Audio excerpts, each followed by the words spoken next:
Patience and willingness to accept cause, seeing venerated seekers of the truth, and sharing confident the living.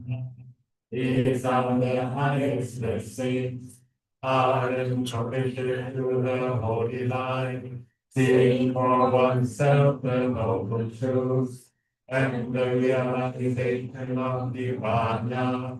These are the highest blessings, although in contact with the world, and shaking the mind remains, beyond all sorrows, spotless, secure.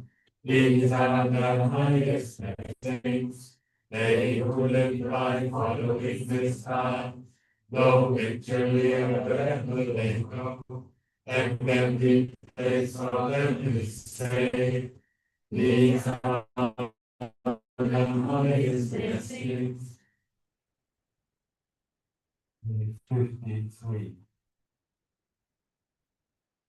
Annamayan Kilankananikatayo Manamase Tambe Samkhara Adhika Yaya Asati Adhamikvinda Kilukhe Saman Bodhi Sundhya Imrabhika Vadamishante. When we listen this is seen, one feels the area of the God. This is the path to purity. Sabbe Sankara Dukkha Tiyatha Panya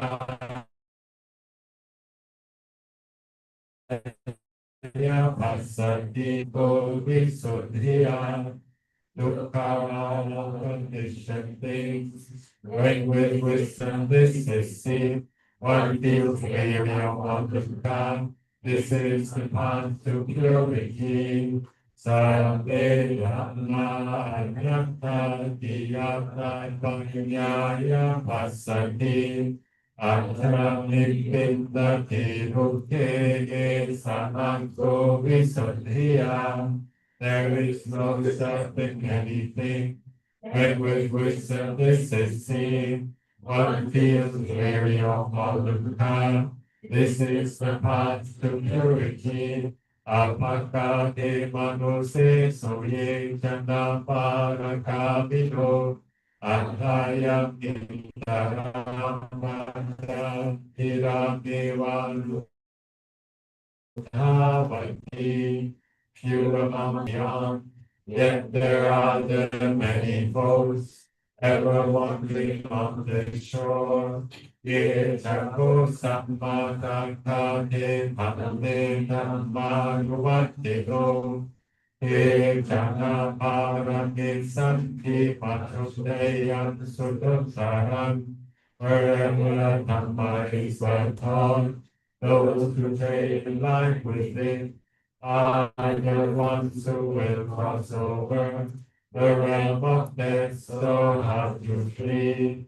Kaptam dhammam vipahaya sukham bhaveta pandito oka anokama kama viveke yaktaduramam Adrantiranti Vichaya Intavakame Akinchako, abandoning the darker states, the wise pursue the right, from the clouds they only reach, living with us so hard to do, such very life one should desire, there's better half the way, not having anything. Annamayam Padhekaratanayo Manamase Aditanam Va Brahmeyanam Padhekam Anagatam Yadahinam Pahinam Tam Apatan Chatanagatam.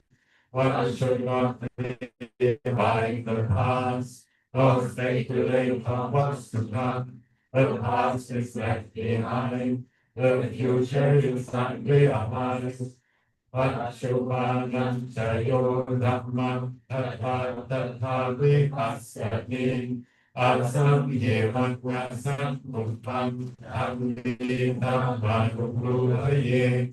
In every present here in your state, there just there one clearly sees, unmoved, unagitated, such inside is one strength. Achewa Kitamatam Pojam Yamaranam Sube Naino Sankaram Tenam Mahase Nena Machula ardently doing once yesterday. Tomorrow who knows it may come, facing the mighty walls of death. If one cannot strike the heel, Evam Vihari Padam Ahoratam Mahatikam Tamve Mate Karatoti Santo Asikate Mudin to dwell with energy and love. As for the light of non-decline, that is the light of shining prosperity. So it was taught by the peaceful stage.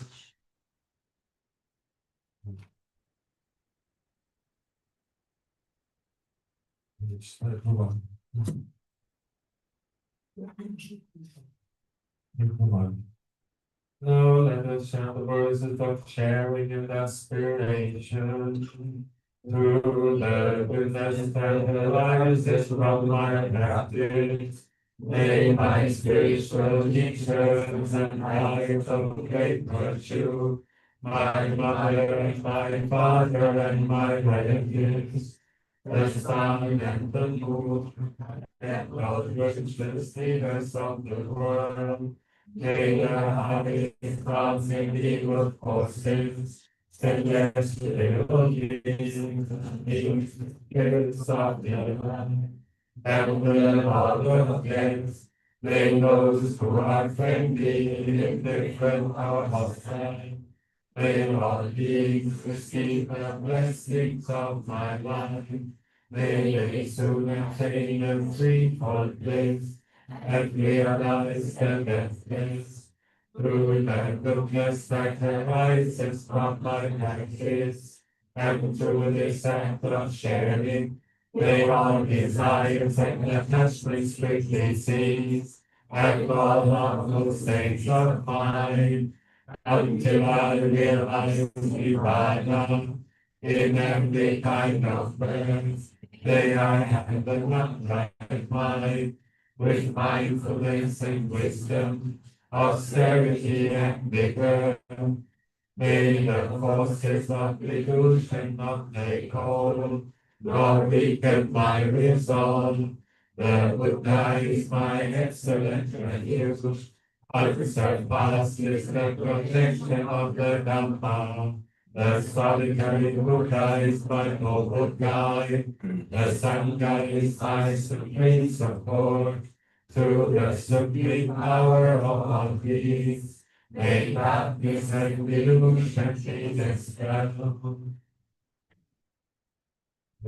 We do some light meditation until 7:30, 45 minutes.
been practicing together for a while.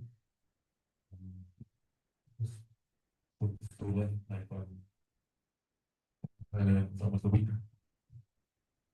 So obviously, also the opportunity to simply be quiet and also about the nature, like what actually hold on for here. And these walks through the landscape. It's for yourselves and also not to much. And if there's anything that I can help you explain, then let me know.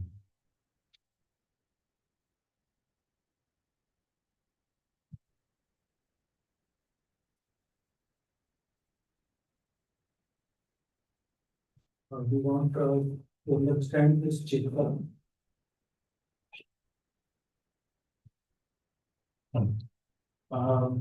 We want to understand chitta and tendency stored in chitta. So how to remove those tendencies? And also some point in Chetana and how these plants are interpret.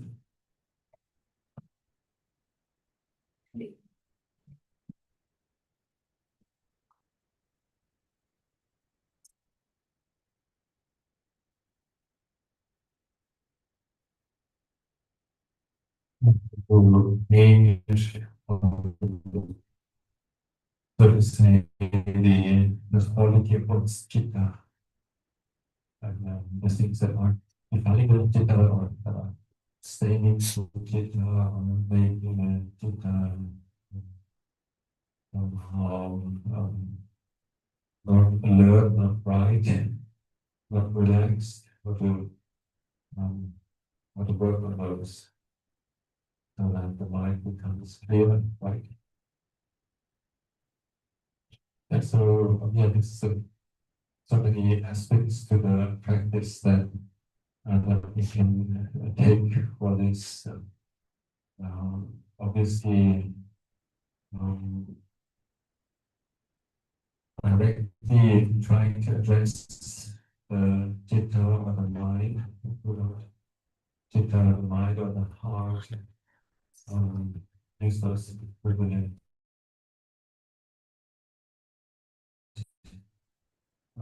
It's one thing,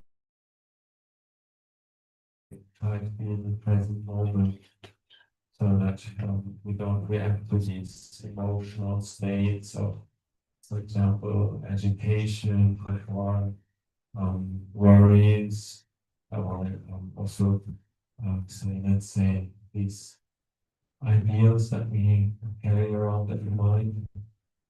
And probably training ourselves in giving our mind an anchor with a meditation object that doesn't waver, doesn't kind of express anything by itself. So, for example, if we look at the breath and watch the breath and the mind engaged with looking at the breath.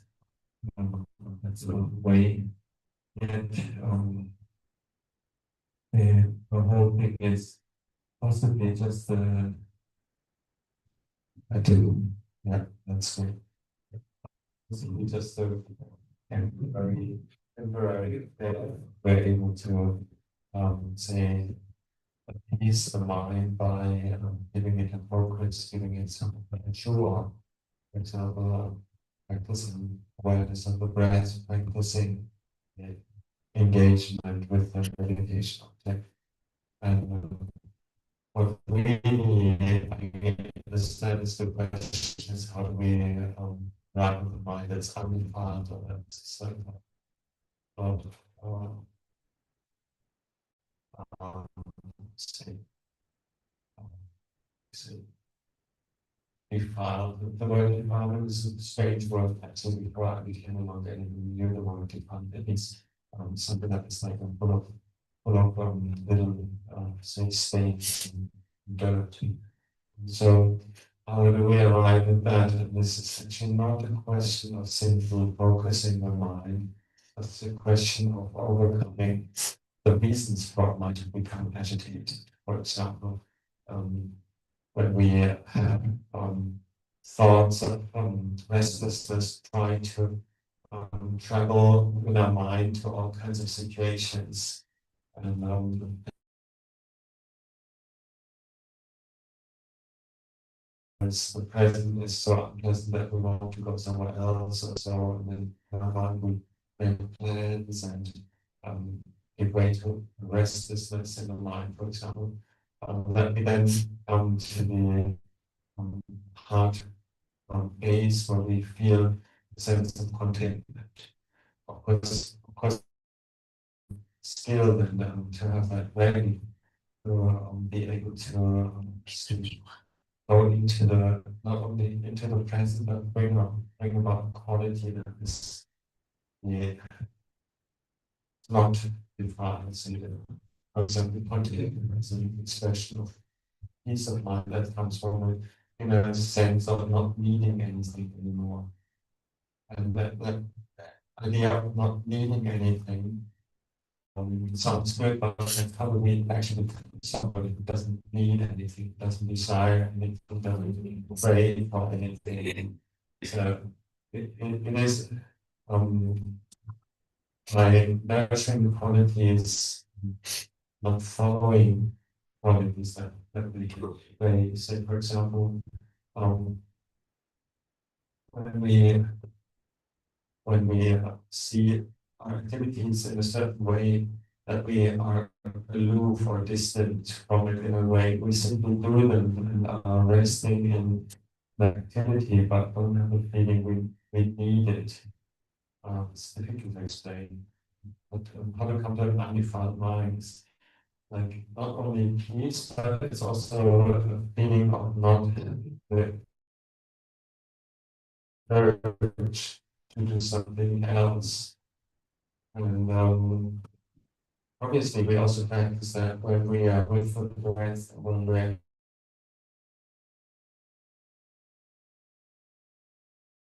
being fully there, right now. And obviously, that takes away the jumping to the future or jumping to a better world in our mind, or the agitated mindset of restlessness or craving.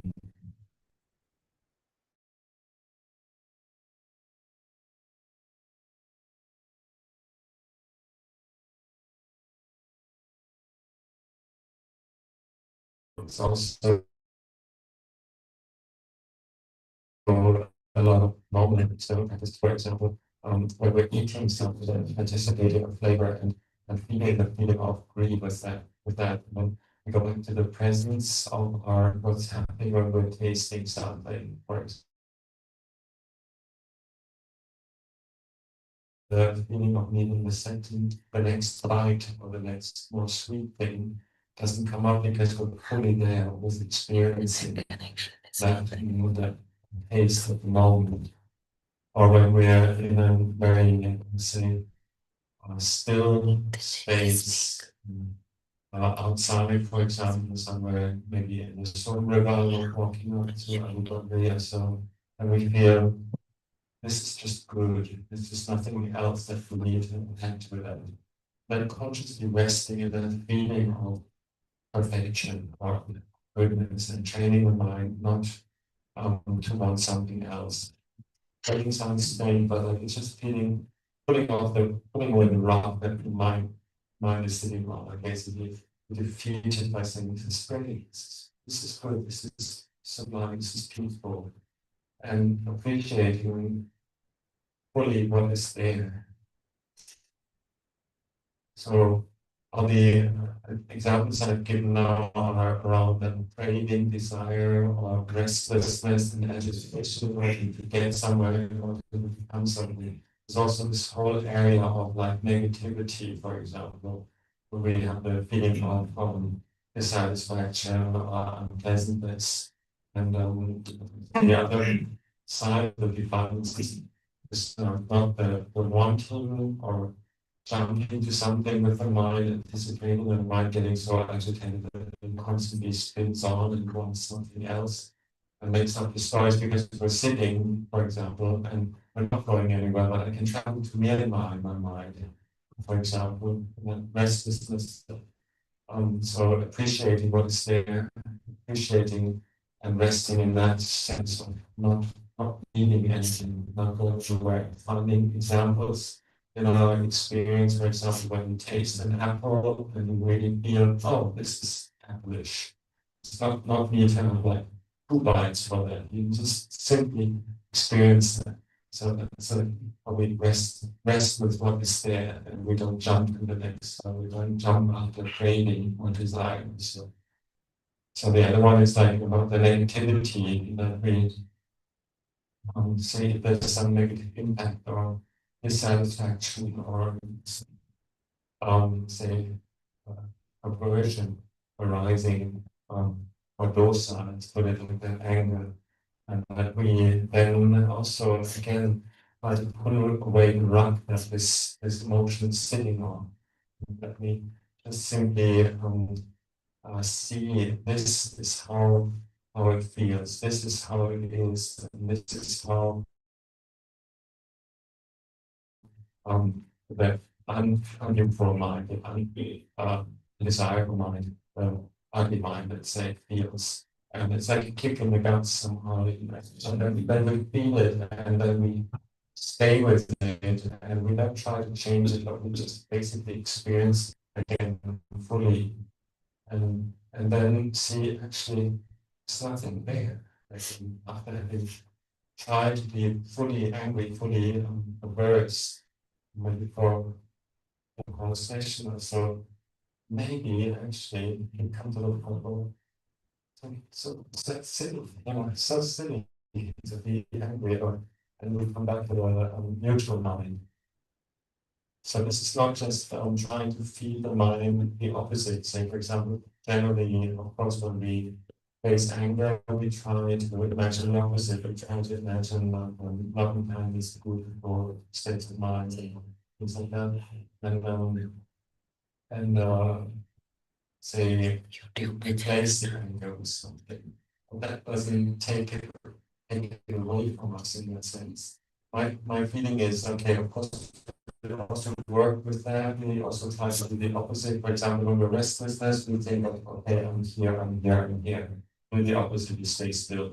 Or when you're desirous, you do something in order to feel the sense of content or gratitude or contentment. And go by the opposite. But talking obviously the experiment with like what if I was to do the opposite. But having said that, like if you're really mentally or if you really hurt, you're sitting meditation and you're really frustrated with something deep inside, it's not so easy then just to say, okay, let's swap this to the opposite. And so it's easier, or like it's the way to uproot it from my feeling is like that we just stay with it and we don't act upon it, but we appreciate it, we take it in and say, okay, this is the angry mind, this is the ugly heart I have, this is the feeling of betrayal or righteous indignation, not doing anything, but I'm just feeling this, like I'm just sitting there and try to fully be aware of what's happening. And after having done this, like for some time, we're kind of disarming it. It's a bit like when the Buddha says, Mara, I know you. It's like Mara's coming with all this attacks on one's inner beautiful mind, peaceful mind. And we just, hey, I know this one, I feel this one. And um, disarming it by knowing it and and having a sense of being able to be with that feeling and um, not even trying to get rid of it, but just more or less simply like tasting the apple, we taste the anger or taste the feeling of somebody's kind of punched us in the stomach. Like we gosh, or like we punched ourselves in the stomach, just doing something silly and maybe possibly hurting somebody else or so. And I'm so angry and I'm so unsatisfied with myself. So we go back to the feeling of, can I fully admit that, fully feel that. And to my understanding, this is really then changing the experience of the anger. We're lifting ourselves to a position where where we can see what it feels like, and we're kind of like daring to experience it and analyze it with that, like not cognitively. I don't want to say the word analyze, but with daring to experience the word. And we're in a safe space, and that we're sitting here, we're not moving anywhere, we're not running around, we're not punching anybody back, we're just sitting here. And we try to just know what is happening. So it's also a meditation thing. Like say, if we come into the meditation with different baggage, sometimes we're agitated because we've been just running around the monastery and everything was so beautiful, we want more, difficult to sit down. Sometimes we come into the meditation session with a baggage of dissatisfaction about something. For example, we just had an argument, or like we possibly actively done something slightly aggressive, or have a sense of like, also, oh, my mind is bad, or so, or like we've been receiving flack from somebody else, criticism, so that we want to respond. So we come here and train ourselves to just be with that and disarm it to knowing that this is going on, not have follow the impulse of reacting to it. And it's just like my understanding is accustomed to recognizing the quality of this feeling, the easier it doesn't have an impact on us anymore. And I believe this is like the quality of being present, being there with whatever is happening. And that makes the mind then not that's ingrained or like somebody angry can be fighting or you love something, you will have it. But we become independent of this. So we have this in order to know our mental state, but not just simply knowing, but fully admitting it and taking it. And maybe we can even then play around with it, like we play around with it. Okay, this anger, this Mara type of bad stuff that's coming towards us. What is it actually like? What maybe you have some skillful means to who is angry, or why am I angry? Maybe some kind of little cognitive impulse helps when you play with it, but first you have to have it there, fully there. And that's like the fun part, and one is in a state of seeing a little bit what's happening, and then we kind of suggest things slightly. And the suggestion is not a program that you can unwind.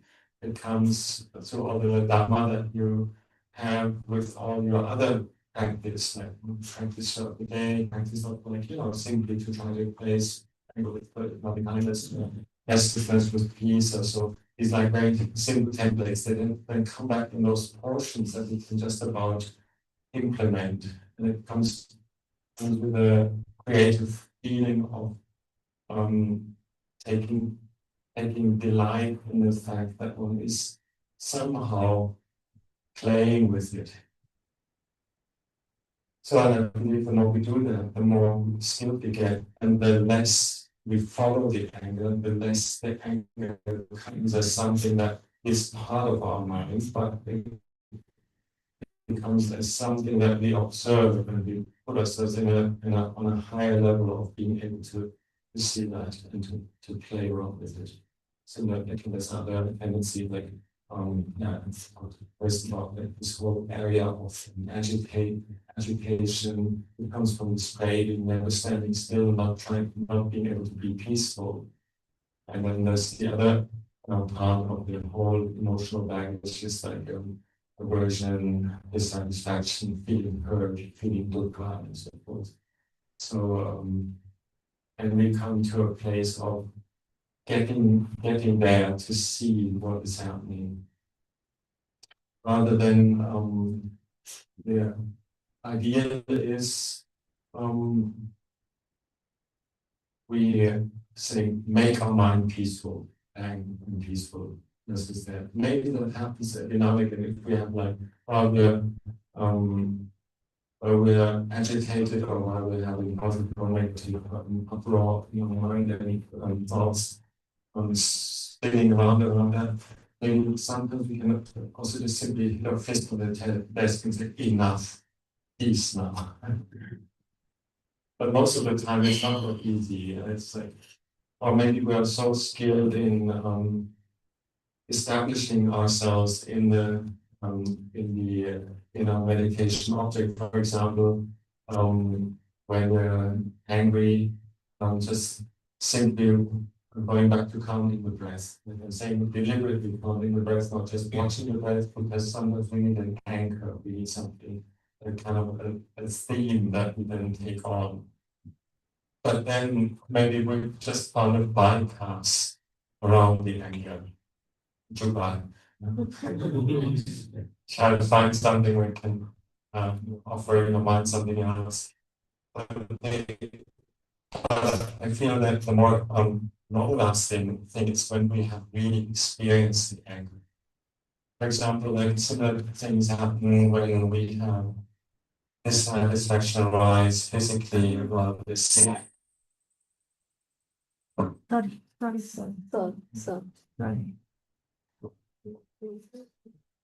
So may also come when it's a classic thing when you have meditation, you experience dukkha vedana feelings like that means a classic question, shall I change posture or shall I of course change posture is fine. And because we don't want to be say too much in pain and that the whole thing becomes like a disaster and our meditation becomes so obvious that we don't want to kind of do it anymore. So I'm also okay with finding that saying, okay, I've got a better posture, evade the pain.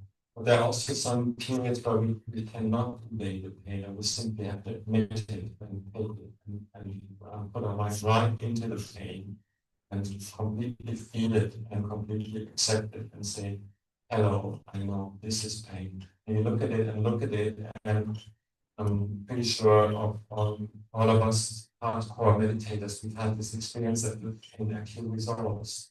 And that gives us an inner strength, telling us that, okay, why get so agitated? Because this is also a conditioned thing, and we can disarm it through having it, so to say. So I'm not sure whether it answers the question, but the question was how do you do with the defined mind? Temporarily you can bypass the defined mind and say that there are meditation instructions that may be skillful in certain areas. So say when you're angry, practice loving kindness. Yes, many times. But at the same time, sometimes the anger is so deep. But you can't just put something around on top of it and say, oh, now anger gone. Or like the restlessness is so fundamentally rooted in our citta that we just have this urge to go on and on and on. Whereas, you can just say, please, please, please, stop, stop, stop. It's just somehow in yeah, sometimes it works, sometimes it doesn't. But what really works for me, like what I think works deeper, if we come to that acceptance and disarm it through full acceptance, and that is the approach of knowing it. Like that's also a phrase, so we find out what does it actually mean to know something like that. And for me, it means to really be it and embrace it. But you're not doing anything, you're not trying to nourish it or so, but you're just like observing it, you're just having it.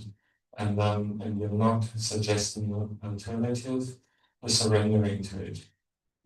This impacts on the mind where we surrender, we know, oh, we can surrender, and actually Mara is disarmed at that moment, like Mara, I know you. I believe they have a long-lasting effect. The other method of like, say anger, then practice loving kindness, desire, and practice asubha kamatana. So is also okay, but it works more on the level when you're not agitated. So if you are not agitated, if you're actually quite happy because Sangaram is so nice and you've been having nice walk and so forth, and then you give your mind something to work with and you're creating this object of your object, let's say. What if I was looking at the body, then can I look at the body in a way that I don't feel pleasant or happy or infatuated or desireless? So then you do super kamantana or you do maranasati. So you're on a level playing ground basically. Then you take in something like would maybe something to chew on. And I think that's also like the more we practice, then for example, when we are in a fairly okay state, we make it a habit, so to say, to not feel desires or say so sexual things and so on. We make it a habit and not develop anger, but we develop kindness. We dwell on the good things. So we give ourselves another baseline of like being on that level of wholesome dhammas and having a foundation of steadiness of mind to our exercises then. But when we're really attacked with like the mind showing its ugly sides and the kilesas coming up, so to say, the defilements there, and we just instead of just to take them and say, yeah, defilement, I know you, this is this. Does that make sense? Yeah.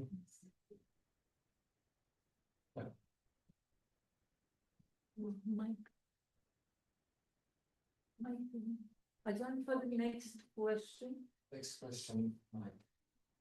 For the next question, can you have shorter answer, then a translation, and then? Oh, translation, sorry. No, it's not. Who will do the translation? I can do it. You have a question, right? I have the question, but later on I can also do the translation. Before this, Yes. Should I translate?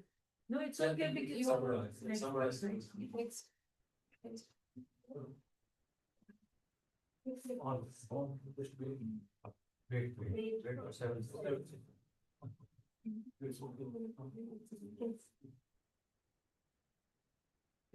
So should I translate or ask my question first? So I will try to do the translation. If anyone wants to add or correct. So principally, बंदे ये कह रहे हैं कि जब भी तो question ऐसा था कि चित्त जो है उसको हम रिवर्स कैसे करें, उनकी टेंडेंसी को रिवर्स कैसे करें। मेरा जहाँ तक मानना है क्वेश्चन यही था कि चित्त कैसे ऑपरेट करता है और उसको हम रिवर्स कैसे करेंगे। तो जो बंदे ने शुरुआती तौर पर बताया वो ये कि हम अक्सर डिजायरस होते हैं, एजिटेटेड होते हैं, एंग्री होते हैं और हमारी क्रेविंग्स होती हैं। हम इन सब चीजों में या तो हम भविष्य में जाते हैं या हम पास्ट में जाते हैं। और जब भी माइंड में हम पास्ट में जाते हैं तो कुछ रिलेटेबिलिटी बिल्ड करते हैं। जब हम फ्यूचर में जाते हैं तो जैसे उन्होंने एक एग्जांपल दिया कि एप्पल खाने से जब हम पहली बार एप्पल खाते हैं तो वो एप्पल उस समय ऐसा एक्सपीरियंस हो रहा है कि बजाय समटाइम्स हम सेकंड बाइट को प्लान करने लगते हैं। तो वी शुड रादर पहला जो बाइट किया है उसी को एक्सपीरियंस करें, उसी को एक्सेप्ट करें। तो हम भविष्य में जाने की जो हमारी अर्ज है या वो टेंडेंसीज है उसको रिवर्स कर पाएंगे। इसी तरह बंदे ने ये भी कहा कि जब हमारे पास में एंगर आया तो हम हमेशा ये कह सकते हैं कि हमें लविंग काइंडनेस पीस होना चाहिए और वो हर वक्त माइंड का स्टेट ऐसा नहीं रहता है। तो कभी कभी हम उसको एक्सेप्ट कर सकते हैं कि अभी मेरा मन इस समय एंग्री है और फिर उसको जब हम एक्सेप्ट करते हैं तो हम ये आसानी से कह पाते हैं कि आई नो यू, मैं जानता हूँ आपको एंगर है, मैं आपको ट्रांसलेशन घर पे कर देंगे, अच्छा अच्छा ट्रांसलेशन वो कर देंगे। अच्छा, तो पहले वो कर दें फिर मैं क्वेश्चन पूछ लूँ। हाँ जी। सॉरी।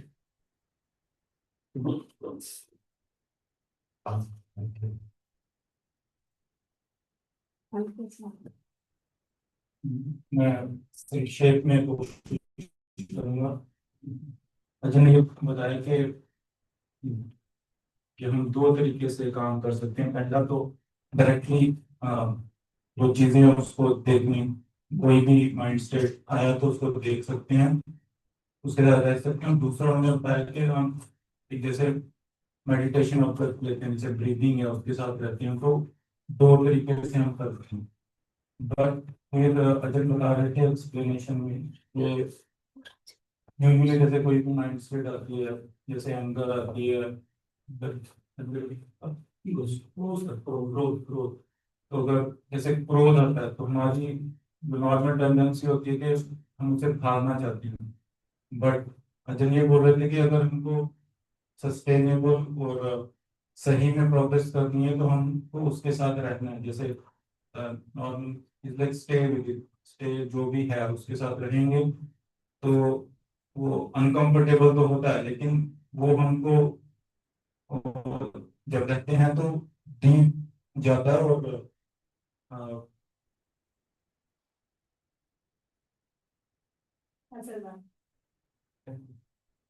असरदार भी होता है और अंडरस्टैंडिंग बढ़ती है हमारी। जब हम मतलब उसको खुद से भागेंगे नहीं तो उसको देख पाएंगे कि वो क्या है, rather than जैसे अजय ने बोला कि एनालिसिस भी नहीं लेना कि हाँ ये ऐसा है ये वैसा, जस्ट जस्ट उसके साथ रहना है। और जब हम रहते हैं तो हमारी अंडरस्टैंडिंग बढ़ती है और फेमिलियरिटी बढ़ती है। और ज्यादा जितनी बार हम जैसे भी ये माइंड स्टेट, चाहे जिसको हम डिजायर वाले माइंड स्टेट्स बोल सकते हैं, लाइक दोष, लाइक लाभ लोभ और दोष वाले बोल सकते हैं, दोनों साइड जब हम किसी भी तरह का माइंड सेट आता है उसके साथ रहते हैं तो हम हमारी जो प्रैक्टिस है वो एक्चुअली में डीप प्रोग्रेस करती है। बट वो बोल रहे थे कि हाँ दूसरा एक है कि अगर हमको हमसे नहीं हो पाता है तो हम जैसे लविंग काइंडनेस कर लेते हैं या मेहता करते हैं जब गुस्सा आता है, या किसी और दूसरे को एंटीडोट लेते हैं। बट वो एक काइंड ऑफ हमको प्रोटेक्ट करता है। बट अगर डीप हमको कोई भी चीज को जानना है तो हमको उसके साथ रहना पड़ेगा। अनकंफर्टेबल होगा लेकिन वो जितना हम उसके साथ रहेंगे तो हमारी प्रैक्टिस डीप होगी। I think, तो I don't remember like I see you, Mara. और वही अजन बोल रहे थे कि जब हम रहते हैं तो एक काइंड ऑफ अंडरस्टैंडिंग बढ़ना शुरू होती है कि हम उस टाइम थोड़ा एक स्पेस आ जाता है ना चीजों में, तो वो बोलते हैं कि हाँ हम बोल भी सकते हैं जैसे आई आई सी यू मारा। कि जब हम ये चीजें देखते हैं तो हमको दिख रहा है कि हाँ एंगर है लेकिन ये पूरा मेरे पे कंट्रोल नहीं कर पा रही, तो उसमें जैसे हाँ वो बोल रहे थे कि उसका पावर लूज होना शुरू हो जाता है।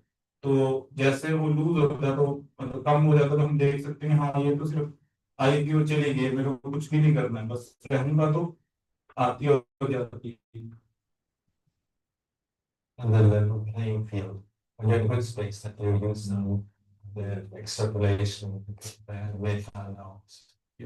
और वो बोल रहे थे कि जब ये हमारे पास स्पेस आ जाता है तो हमारे पास एक प्लेइंग मतलब खेल भी सकते हैं फिर उस चीज के साथ के ये फिर हम लविंग काइंडनेस मेता भी कर सकते हैं और उसके साथ खेल सकते हैं। हाँ ये आया मैं देख रहा हूँ इसको अभी क्या हो रहा है, तो एक एक एक मतलब उस टाइम इतना इम्पैक्टफुल नहीं रहता वो चीज का हमारे पे प्रभाव, तो हम उसके साथ खेल भी सकते हैं मतलब उस time.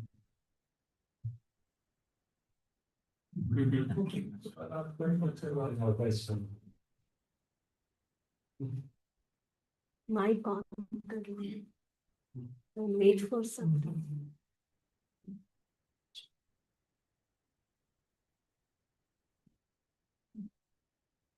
So, question is rather more longer than we know that when we live worldly life, then we tend to dwell into all those attachments or the future ideas or the cravings. Why? Because when we try to do something, then it also means that we're trying to achieve something. So when we're walking the path, then there are so many doubts and then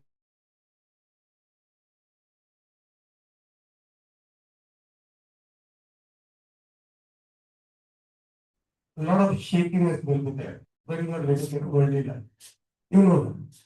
But when we know all of that, and at the same time, we also know that the renunciation will reduce that impact, and we will be closer to the path of emancipation in a way that we will start becoming a little bit more detached and more not dwelled into anything, not drifting into this or that side of life, and you will be focusing on the present because you know it.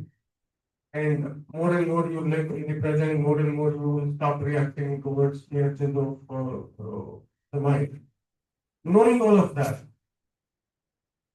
how is that so difficult to just shift and become renunciated completely? Because what would, when would it trigger that you just leave it there and start being in your place and in your solitude and start being into present. Because it seems like knowing that from last 2 decades or 2.5 decades from now, it's very hard to just switch the sides. So this is I don't know if it's a long question, but yes, soon enough, maybe a decade or so, I would like to, or people would like to, go to the other side of the river and say that now I'm in the town, and I'm in the present, and I'm not really, I can pay on my money, I'm going to be now, on that path where I'll be restful completely each second, each moment of life. Yes, I mean, it's learning by doing. It's a bit by bit. And one trap that we sometimes fall into is like to take 2 steps at a time. And if you keep practicing and offering yourself, let's say, quality time in modern idiom, like quality time rather than quantity time, then gradually you direct yourselves on the right path. And whereas like obviously doesn't come in one go. It's deeply ingrained. The kilesas or the tendencies of the mind and cravings to be or not to be, and also the delusion about it is quite something. But like over time already when you practice, you sometimes see already that you're not as say blunt anymore as you were before. Sometimes it becomes more subtle. For example, small things actually have a bigger impact. For example, the other day talking about like how little say movie stories suddenly make one cry or so, and even though it's just a movie, but like we get more susceptible, more open to this more subtle emotion. We don't have to have a horror movie that like with a strong impact, but we can already see with sometimes just seeing a sad person in the underground or on the street or who we meet at work, we react to that because we see that impact and that's already progress in terms of that we don't need strong say, arousal of or stimulation and so. I believe that will come and sometimes um, since the subtle tendencies are still there, we feel we haven't really progressed and we're not putting up everything. But like we're actually approaching a level of like say emotional and awareness that before we weren't able to do already, say or sympathy or empathy increases. It's not that suddenly from one day to the next you start renouncing everything and you just kind of slash everything and go into the forest, become sannyasi, and then that's the end of the story. It's more to my feeling is even if you were to become a sannyasi or like a monk, or nun, and then still you got the task to look on that level of detail, deal with these things, and small things suddenly become again a ground for agitation. It's like it's fractal geometry when you go deeper into the same pattern comes in. Do you know what fractal geometry is? It's kind of like pictures like fractals, yeah. Yeah, fractals of these things. Like you copy the same thing, like you copy or like a two mirrors that you really see each other on, and you can dive. It's constantly repeating itself. It's a self-repetitive algorithm. And then so on that kilesa thing, maybe you've already left a lot behind to the practice that you're doing. It's just that because this on the subtle level, relatively, it feels as agitating when you just simply see a sad person as before you maybe have been. It takes a lot to bring into that emotion. I think we're more sensitive. Um, so, but the work to really uproot these things is a long-term, um, long-term thing. And even if you were in a monastery for the rest of your life, still, like it's like when the floor is all white and white tiles and so forth, you see all the little dust before you don't see it because you got this carpet and brown carpet, you don't see much dust or like lots of patterns there. So it's just hard work and you have to keep doing it. And the radical approach, I'm going to slash this now with one effort, it will all be finished. Like, or like with, if I'm only working with the externals to say, push it somehow, actually it doesn't work. It has to grow by the occasion that on the level that we are, that we're still dedicated to the task of looking, knowing, seeing, and abandoning the reactions or the patterns. That we gradually actually come to a point where maybe I'm not afraid of pain, death, betrayal, or things like that as much as you were before. So it's a gradual thing. It's really sometimes also needs a reconfirmation by simply doing things in a very normal way. After having had the idea, I need to kind of apply my practice so consistently that it really works, and I'm going to take a real big effort now. Maybe if that's 2 steps at a time, then actually it's really okay just to walk at normal pace again and just like with new eyes see your daily life again. And just maybe also enjoy parts of it, and maybe also just yeah, bear with some parts of it in a very simple way. Because we can lose track if we want to do too many steps at a time, then it's like we're betraying ourselves. That we go 2 steps at a time and we're thinking we're there, but like actually we've skipped something, and we skip that part where it grows bit by bit.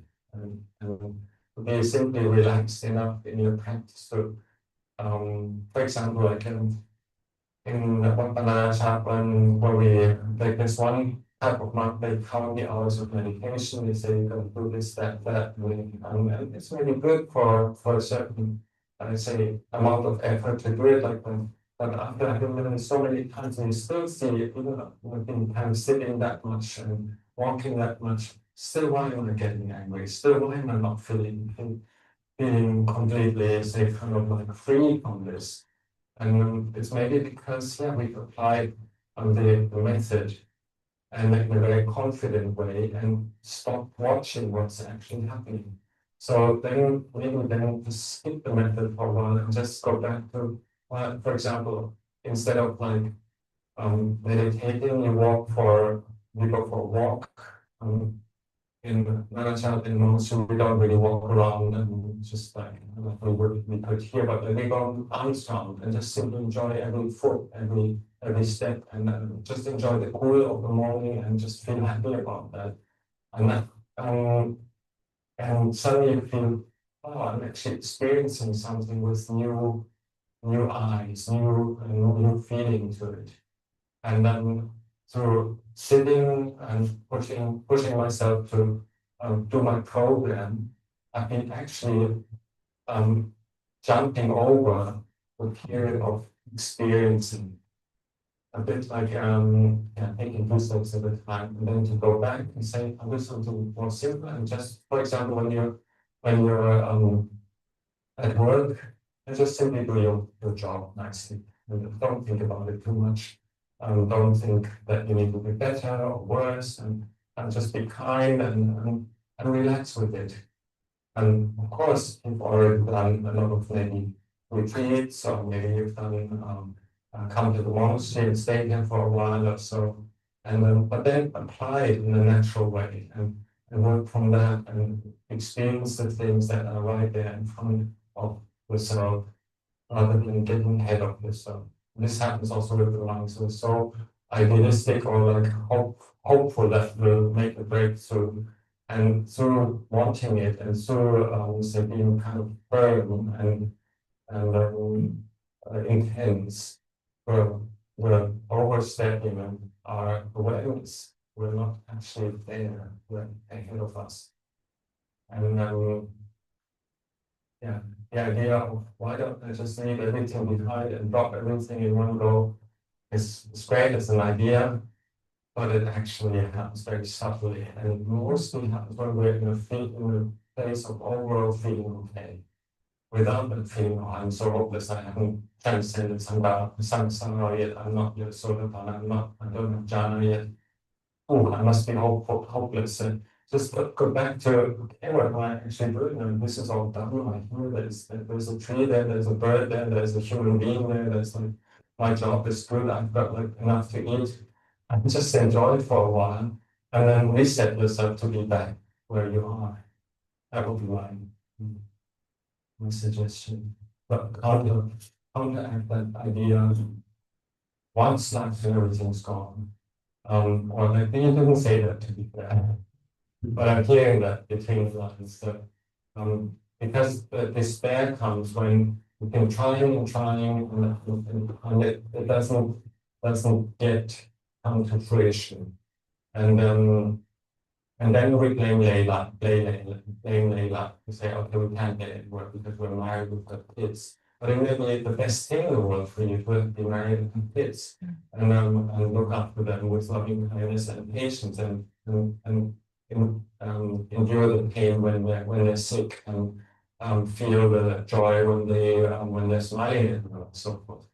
It may not be just the right thing or like a job that gives you a regular rhythm or so, like when you have to just simply real job, like what else do we want? I mean, like so the monks they create that schedule just to in order to be feeling like okay, we've got nothing really, we don't have like wife and kids, but like at least we've got a morning, evening meeting, we do everything we need to do and so forth, and we put up a schedule.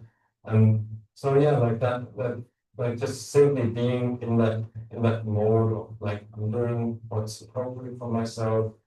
It's already an insight. Many times we're ahead of ourselves, and then on that like the fulfillment of the Dharma perspective in ourselves, because we're just like reaching two steps too far. And so at the same time, I believe if you practice, there'll be less interest. For example, you'll be you think it's silly. It's like silly to watch YouTube, silly to watch like cricket. Maybe I don't know.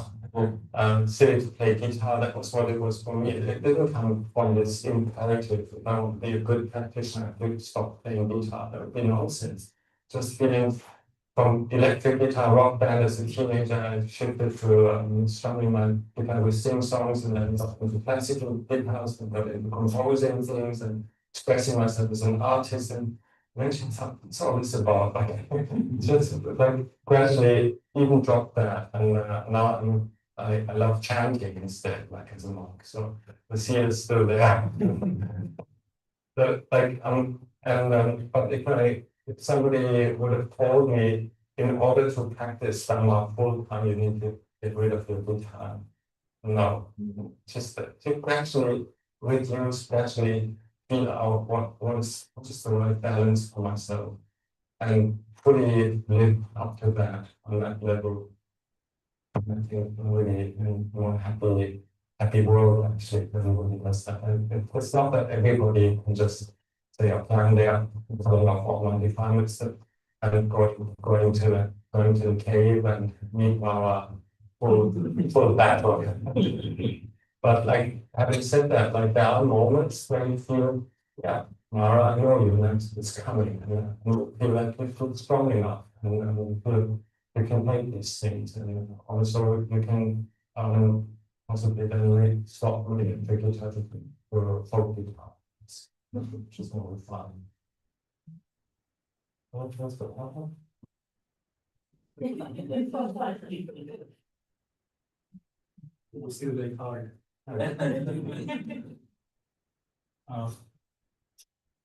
I'm trying my best for this. Now this there अदन ने start किया कि जब हमको ये सारे ऐसे लगता है तो हम एकदम से बहुत सारे स्टेप्स लाइक 2 स्टेप्स 3 स्टेप्स हम जंप करते हैं हाँ तो कुछ आगे चला जाना चाहिए और इससे हो जाएगा तो अगर ये बोल रहे थे कि हमको पहली चीज ये करनी है ऑर्डिनरी नॉर्मल लाइफ जीनी और स्लोली स्लोली जैसे हम अगर अपनी नॉर्मल लाइफ भी जीते हैं तो जैसे उन्होंने लास्ट में एग्जाम्पल दिया अपनी अपनी लाइफ का के गिटार के बारे में तो अगर वो बोल रहे थे कि अगर मेरे को स्टार्ट में किसी ने बोल दिया था कि अगर आपको प्रैक्टिस करनी है तो गिटार छोड़ना है तो उनको नहीं समझ आता बट वो उन्होंने बोला कि उनका जैसे ट्रांसफॉर्मेशन हुआ शायद लाइक उतना आइडिया नहीं है जैसे लाइक रॉक गिटार से थोड़ा सॉफ्ट गिटार और फिर कंपोजिंग स्लोली स्लोली मतलब उनको खुद समझ आएगी और फिर उसके बाद उनको ये समझ आएगी ये सब क्या है मतलब तो ये ग्रेजुअली चीजें होती हैं मतलब एकदम से लेकिन हमको ऐसा लगता है कि एकदम से कुछ बड़ी चीज होनी चाहिए बट हम जैसे अपनी नॉर्मल लाइफ भी अगर जी रहे होते हैं तो अगर हम उसको ध्यान दें उन चीजों पे तो अगर हम सही में प्रैक्टिस कर रहे हैं तो हमको समझ आएगा जैसे अगर महीनों के हिसाब से ये थोड़ा सा मैं अपने हिसाब से कोशिश कर रहा हूँ कि टाइम थोड़े थोड़े टाइम या महीनों का हमको पता चलता है कि हम एक्चुअली में प्रोग्रेस कर रहे हैं बट हमारी जो वो वांटिंग होती है वो कहती है कि हमको कुछ बड़ा एकदम से मिल जाए तो जैसे वो बोल रहे थे कि जैसे आप लोग अगर कोई इंसान शादीशुदा है उसकी फैमिली है तो उस तो शायद वही उसके लिए बेस्ट चीज है और अगर उनके उनके सुख दुख में वो साथ रहता है वो मतलब अगर जब दुख होता है तब भी उसको अच्छे से देख पाता है कि हाँ दुखी है या सुखी है तो शायद वही उसकी प्रैक्टिस में हेल्प कर रही है और दूसरा वो बता रहे थे कि जैसे जैसे हम लोग मॉन्क बनते हैं भिक्षु बनते हैं तो ऐसा नहीं है कि मतलब जैसे बनते ही सब कुछ हम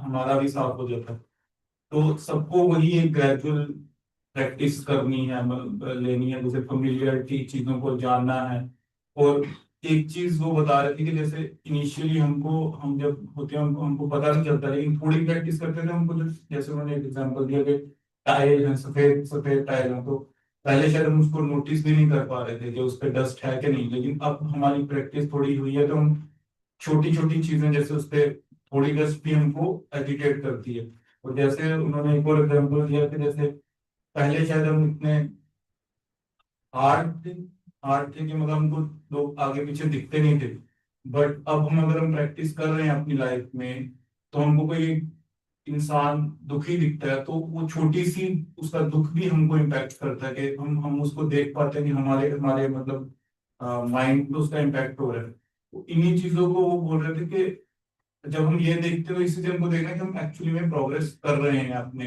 अपनी प्रैक्टिस में तो ओवरऑल उन्होंने यही बताया कि ये ग्रेजुअल चीज है चाहे आप मतलब अपनी अपनी लाइफ में हो और अगर कोई मॉम बन गया वो भी वैसे ही कर रहा है ये एकदम से किसी के लिए भी नहीं हो पाएगा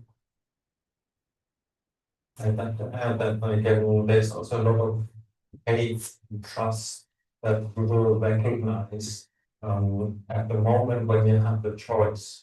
For example, the subtle choices of either taking something or leaving it. That like the more you practice that, this increases that you'll take the right choices.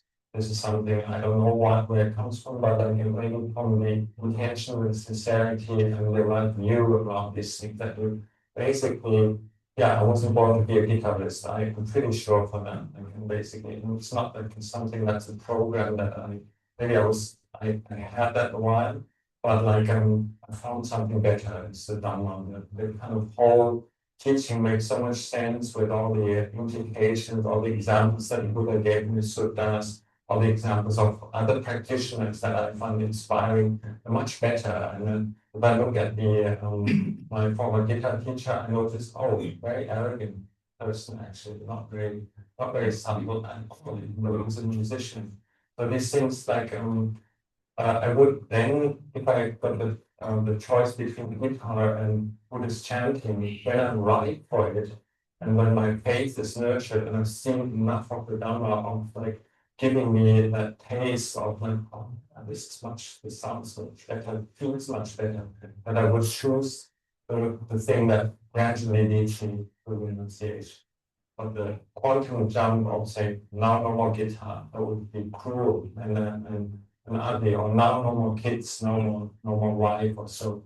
Let's be careful about that because we might be kind of jumping ahead of ourselves. Whereas the trust is really when you feel inspired by the Dhamma that you know when you can just actually let go of something. And it doesn't have to be the super big step, it can be incrementally leading you towards that more fulfillment. And so there's no need to make a program for yourself. How can I be in the world and not practice? No, like how can I be in the world and still practice? It's not that everybody has to leave the world and throw their job away and then give it a but you would know it if you have nourished this faith in the Dhamma. You would know it when the time comes that you actually want to become monk. And when you feel everything is complete, you've done your work, you've done your family stuff, you've played the guitars, and done 3 or 4 of them already. So why not just kind of then with the last? You would know it's not really you trust that you faith.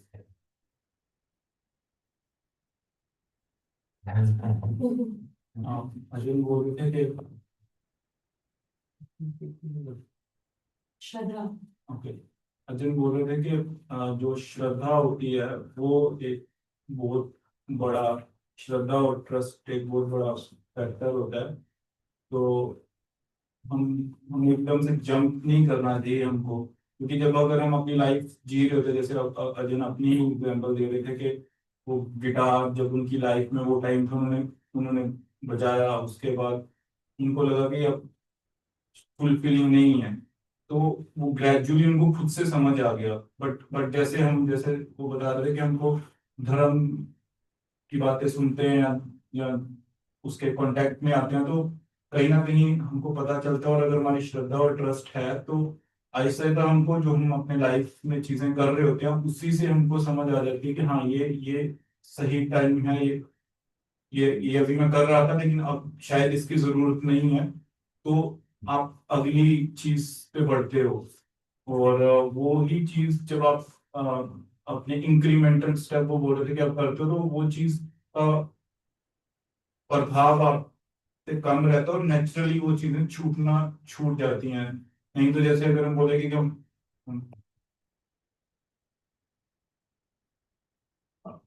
अगर हम quickly छोड़ देंगे तो it probably would not work out. या एक अगर हम उसको मतलब धक्के से छोड़ने की मतलब कोशिश करेंगे तो वो जितना लाइक लॉन्ग टर्म नहीं रहेगा, और शायद बाद में उसका इम्पैक्ट भी नहीं हो, फिर हम वापस वही चीजों पे चले जाएंगे।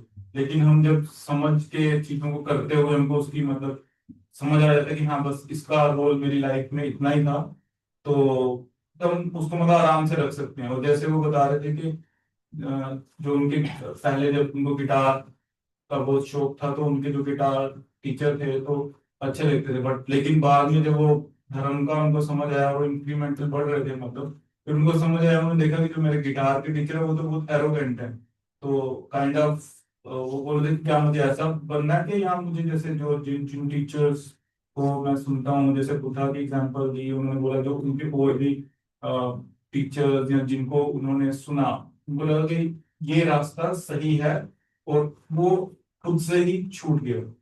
तो इट्स जस्ट लाइक इंक्रीमेंटल, मतलब हमको छोटे छोटे स्टेप अपनी लाइफ को देखते हुए लाइफ से समझते हुए हम छोड़ पाएंगे तो if you have had the taste of something really good, then you don't want to go back to fasting.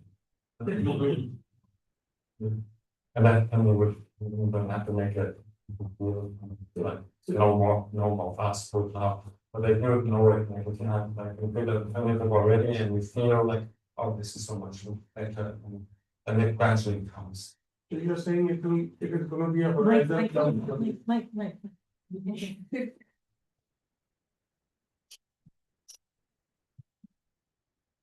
So in a way, you're saying it's gonna be a horizon jump one day, someday. Yes, exactly. And you just keep walking the path and then at some point, some, bottle license or that will be like that and then you just reach.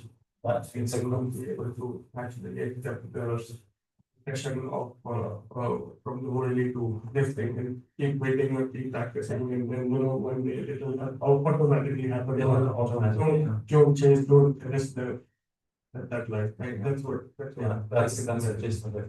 Yeah, it's someone. Follow question. Follow question. But It's fine. I don't follow if it's the same.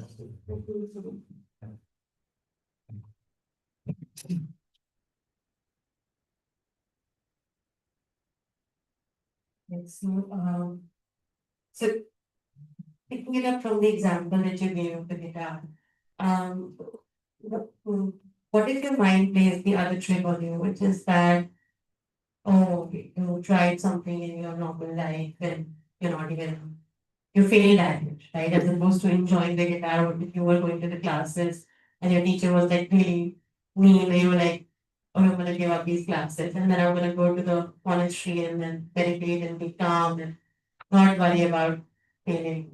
But then your mind plays that trick. But you know what? You're just thinking, escaping. You're making a fool out of yourself. I think that fits as well, like, I mean, the idea of believing everything can also be motivated by somehow, it's simplified, said, like, running away from the challenges, rather than working through, for example, if one has had like a psychological difficult period, then there may be some homework to do. And similar to when you're on the positive side and you're a great artist and musician or so, then there will be some homework to do to get detached from that as well, like and be able to not indulge in that. And for the backlog of problems in the personal area also may well be as well. And just to simply say, cutting this off, maybe actually shooting oneself in the foot, basically, that it tries to walk away, but actually it comes back in one way. Say there are certain things in life that are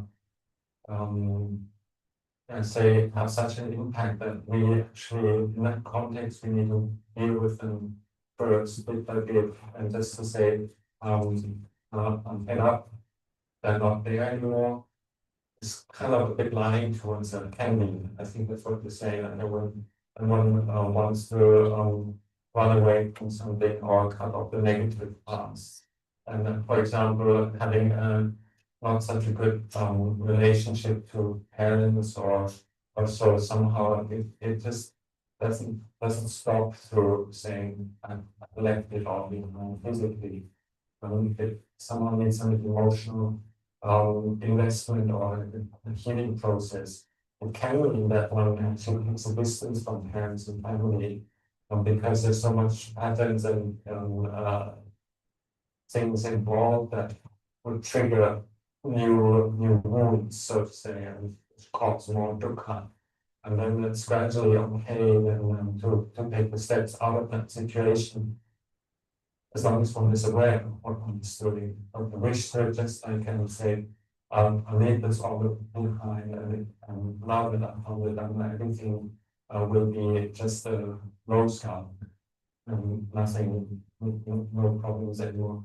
That's also something I experienced many times in the monastery, that people come with the idea, I'm leaving everything behind, and actually they're leaving an open problem behind. And the problem is the energy of that problem will manifest in other areas than in monastic life. So, for example, authority conflicts, one of the main obstacles for harmony in the Sangha. And sometimes they want to say to me, I want to, come on, I'm not the daddy. And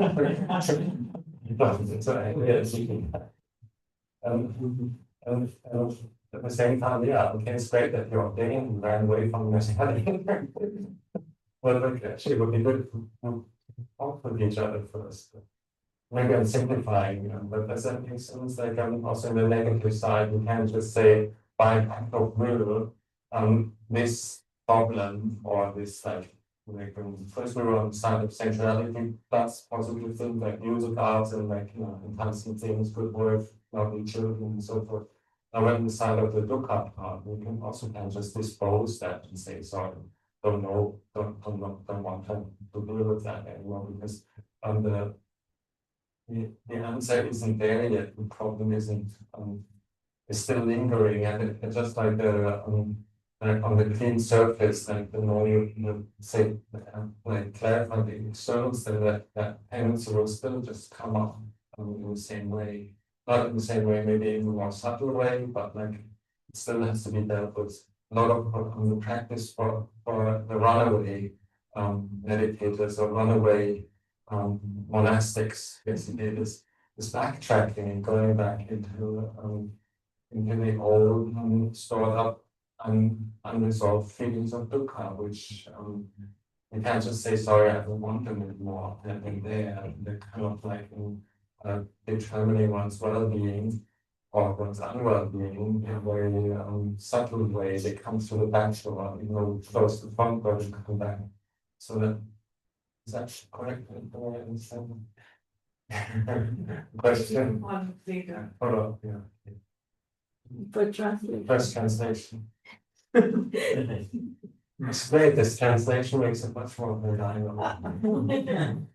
This I will just do too much.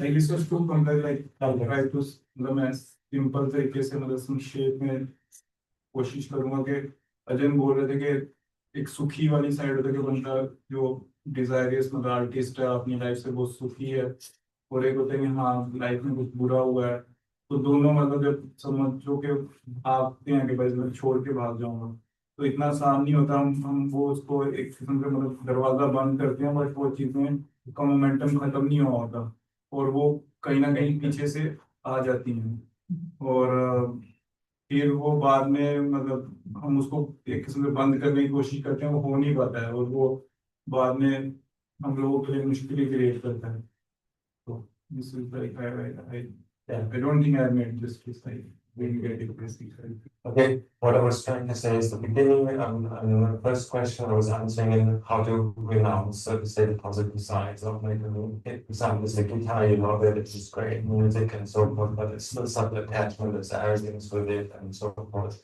and essential flavors, and you feel like, what if I renounce everything? The other thing is like, and that the gist of it is don't jump the queue, let it fade out. And similar to if you had a very problematic emotional life with lots of dukkha, lots of personal challenges, and you never really had that feeling of being happy and at ease, and you were on the negative side of life, and with lots of conflicts, and for example, an authority conflict because you couldn't live without mother and father and so forth. And they were having authority over you and these things. Then to say, no, I'm leaving this all in one go is equally as to the positive things that one needs to renounce, not so possible. You have to gradually abandon the causes of these things bit by bit and feel it out that you're on a neutral ground, more or less, and then you can actually start a fresh life. So some people are more on the dukkha side when people come to Vipannana. There's some people that really come because it's the last resort, because everything's so much dukkha and so much that's fair enough for them to say straight away, no, I'm cutting this off, I'm in mind now, and everything's happy. That's an illusion. Because the whole backlog of dukkha is called the backlog of dukkha is there, and it's pestering. It's like you close a wound, but like the germ is still in there, and yeah. It's parallel to the first question was more how do I let go of all these kind of good things like ice cream and music and babies and jobs and things like that. So I think बोल रहे थे कि दोनों दोनों तरफ से कि अगर आप लाइफ में मतलब काफी चीजों से अटैच हो तो उसको भी अगर हम एकदम से छोड़ेंगे तो हो नहीं पाएगा, तो उसको स्लोली स्लोली उसका देख के अटैचमेंट देख के और उसको फेड अवे मतलब ऐसा ऐसा उसको खत्म होने देना चाहिए। और दूसरे जो किस्म के लोग होते हैं कि काफी दुख होता है उनको जिंदगी में, तो और बहुत बार होता है कि उनको इतना दुख होता है लाइफ में कि वो अगर मॉन्क की स्पिरिचुअल प्रैक्टिस करते हो तो भाई ये लास्ट मेरा मतलब चांस है। तो लेकिन वो चीजें एकदम से खत्म नहीं होती हैं, मतलब उसका बैकलॉग रहता ही है पीछे। तो अजन बोल रहे हैं हमको अगर कुछ भी स्टार्ट करना तो ये सारी चीजों को स्लोली स्लोली टाइम देके फेड अवे होने देने की कोशिश करनी चाहिए, ताकि हम जो नई जिंदगी हमको शुरू करनी चाहिए मॉन्क बनते हैं स्पिरिचुअल लाइफ हम ऐसे गृहस्थ भी स्टार्ट करते हैं वो एक न्यूट्रल लेवल पे स्टार्ट करेंगे तो प्रोग्रेस अच्छी होगी। And also for somebody who is deeply somehow bruised by suffering and the negative dynamics of like social life and things like that, then or psychologically on the level of like having a lot of dukkha, there's also the faith and the hope element, like not hope, it's not the word faith, that actually the Dhamma is beyond these things, that the Dhamma is actually about seeing causes and conditions, seeing how this thing has built up and how people say have illusions about what they want to be and what they expect from others and there's pressure and so forth. You can see how the Dhamma also cures that.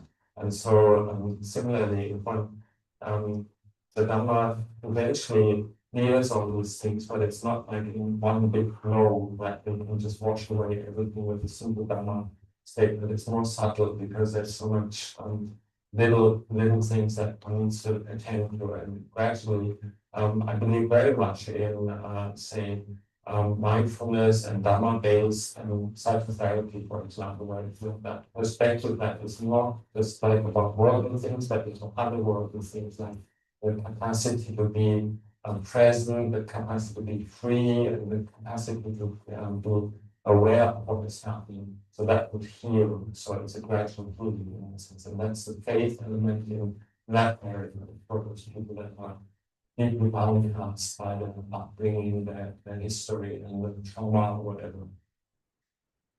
I think I get I found my question in your answer. I'm talking about so when you were answering and you were telling about the gradual process of realizing.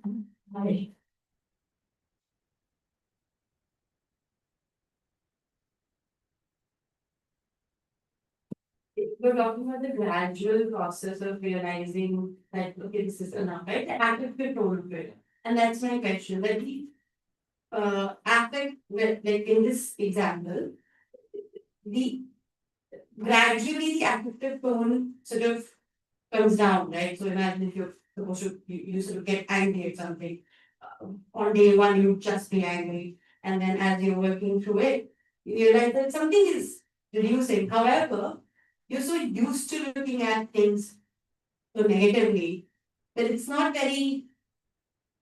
all love and roses, like, oh yeah, I have faith now. Am I making sense, right? I'm talking about that, how to understand, because right now you're not there, right? You realize, oh, this is going to be gradual.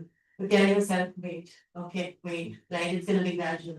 Nevertheless, in that gradation, you should have how does one develop that thing of deciphering that, yeah, there is. Yeah, so like in many ways, like in the same way of like delighting in the faculty of unknowing this now. I got to understand a bit by bit how this is working, and I get familiar with the pattern, and then gradually undo these things. Like, and there are some kind of like intermediate direct say results in letting go of the of anger, even though there may be a pattern.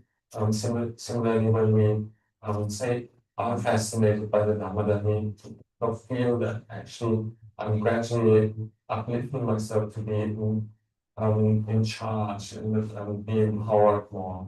So it's more about like realizing that like through seeing things, you are elevating yourself and taking yourself beyond the negativity. And that's also gradually like I believe like there are also successes like the immediately feel good, for example, having let go a big frustration of not being taken, for example, serious and having that sense of rebellion also, and then giving it up, it just feels so much better.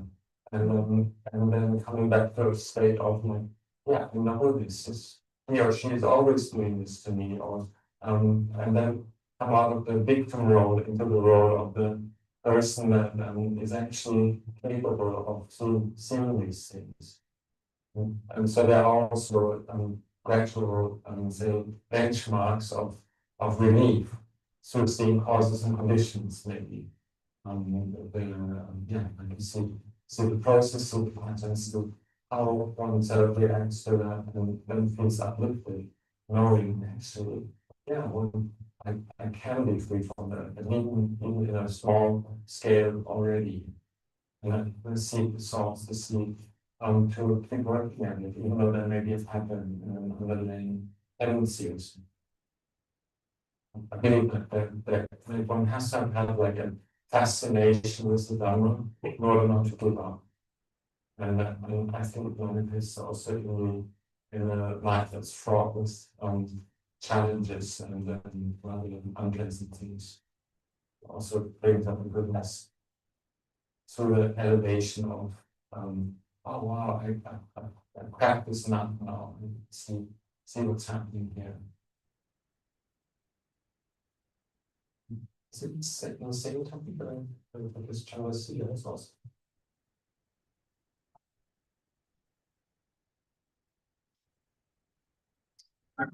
Translation.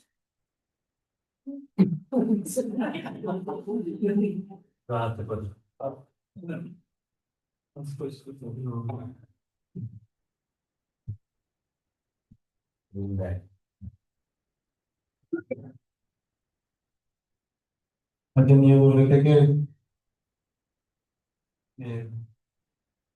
ये सभी चीजें basically वो यही बोल रहे थे कि हम ये चीज जब हमारा थोड़ा फेथ और ट्रस्ट होता है तो वो चीज हमको लेकर जाती है देन फेमिलियरिटी मतलब जो भी सिचुएशन जिस तरह की जैसे पहले चीजें हो रही थी हमें उसको जितनी बार ज्यादा देखेंगे तो हम कैसे उसको मतलब वैसे भी हम प्रोग्रेस कर रहे हैं कि हमको वो ये कि कम बार हम लोग डिसीव होते हैं उस सिचुएशन से उसी में हमको हैप्पीनेस या खुशी ढूंढनी कि हाँ अगर ये चीज मेरे को पहले हर बार मतलब डिसीव कर रही थी तो अभी मैं शायद 10 में से एक बार तो इसको पकड़ लेता हूँ तो इन्हीं चीजों में खुशी मिलेगी और इन्हीं चीजों पे अगर हम ट्रस्ट करेंगे तो हमको समझ आएगा कि हम प्रोग्रेस कर रहे हैं और यही एक वो फेथ या कॉन्फिडेंस की चीज है कि जो हमको कॉन्फिडेंट है कि हाँ अगर हम कम बार फेल हो रहे हैं तो आई थिंक प्रोग्रेस कर लें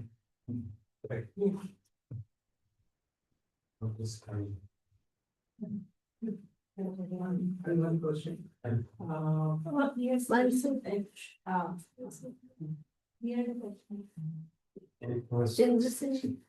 सर वो पीछे वो सवाल है उसके बाद आप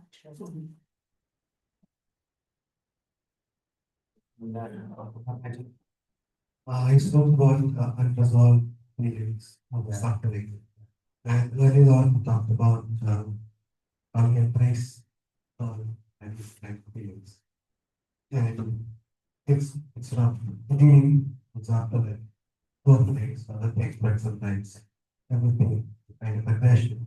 So you try to actually have on purpose, have develop feelings of metta towards the person. And then try to work on.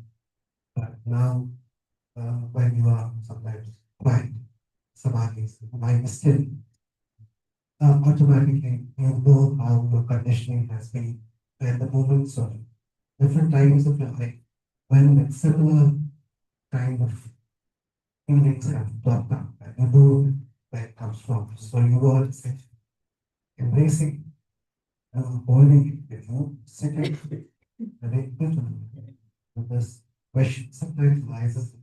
It can also be over, but slowly evolve, but are we also essentially think on it also sometimes?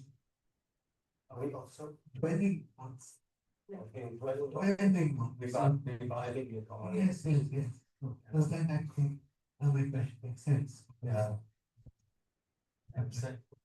Suppose you're recognizing the patterns or you have that through meditation you see more of the causes and conditions and then is it possibly that somehow makes much of these things rather than letting it then go and I think we might be sometimes dwelling on it as well. That's why generally the input of Dhamma is also important that people you're not alone with this and you see other people practicing and then notice through your awareness and with others that like you can let go of something somehow triggered by the good example or the action that is needed for somebody else to not completely dwell in one's own patterns.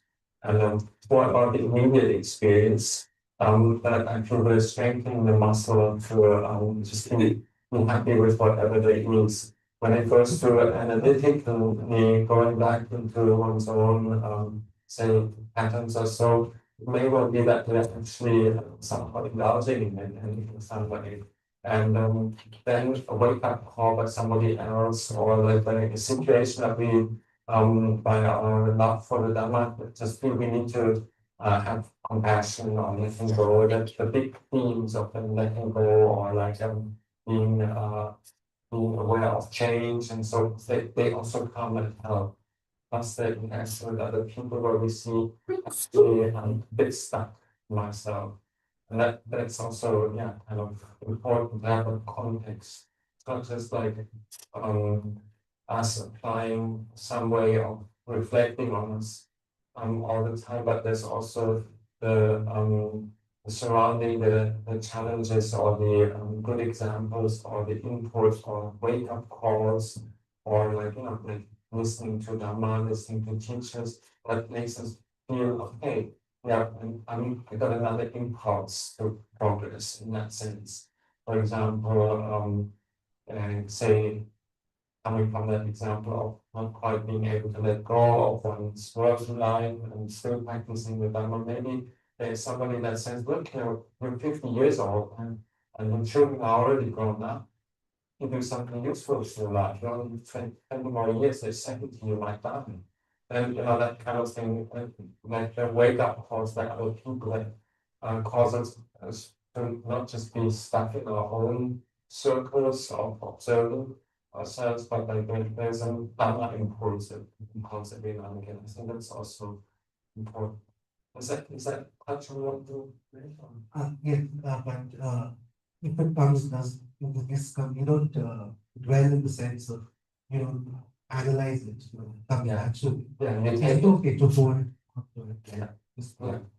I mean, this is also how something do I how do you know when to hold on, when to go along? This is something I think it's like through practicing mindfulness and awareness and knowing what's happening with yourself and or simple things like being there when you're having some tendencies, for example, when you then tackle, you want to have more, or then let it stop, so that mindfulness muscle.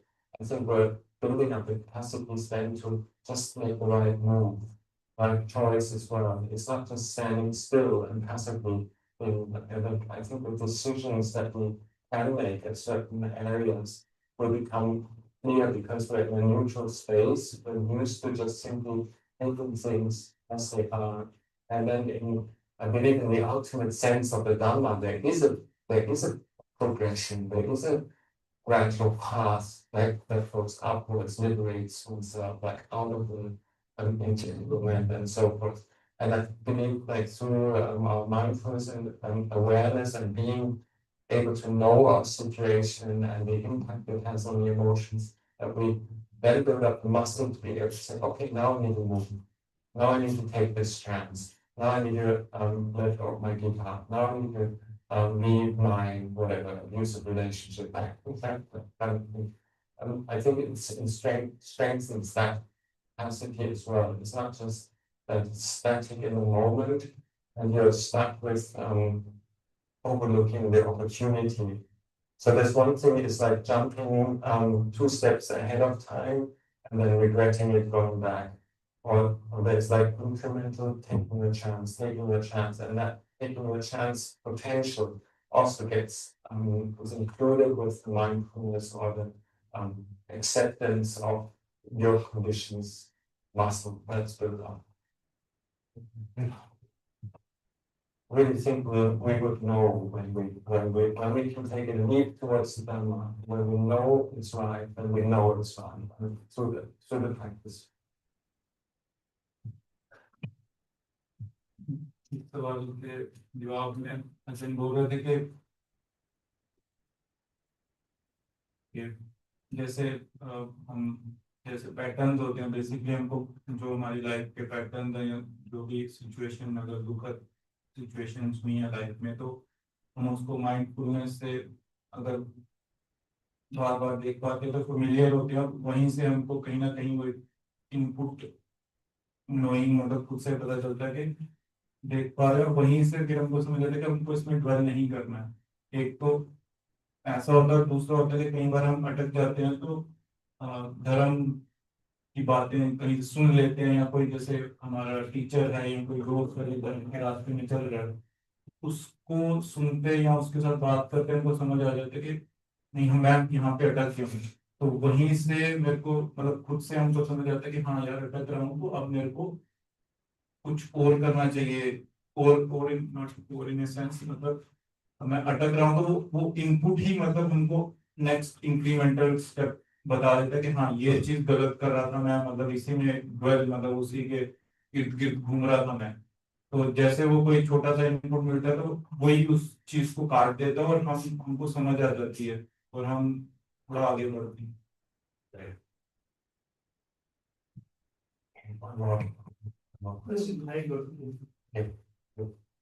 I think that's like a bit about the psychology of the practice. I mean, not to leap forward so much and take it as it comes and be confident with that.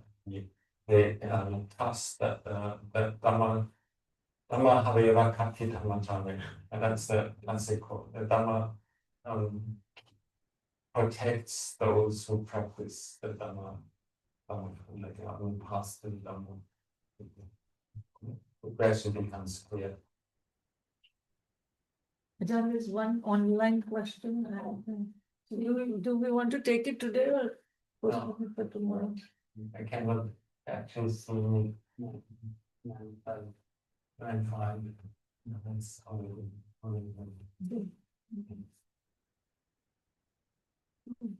Okay, we'll summarize that last one. The Dhamma holds those who hold forming delusions. वो समझ में ये था कि हमको एकदम से चीजों को जंप नहीं करना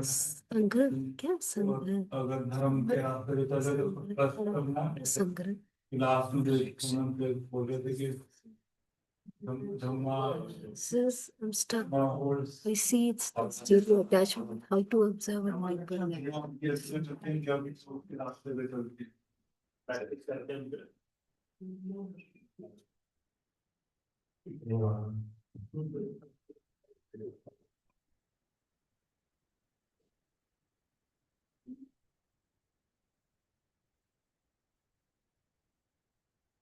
It's coming, buddy. Fine. Hmm?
Let us all pay respects to the questions. Bow. Bow. Bow.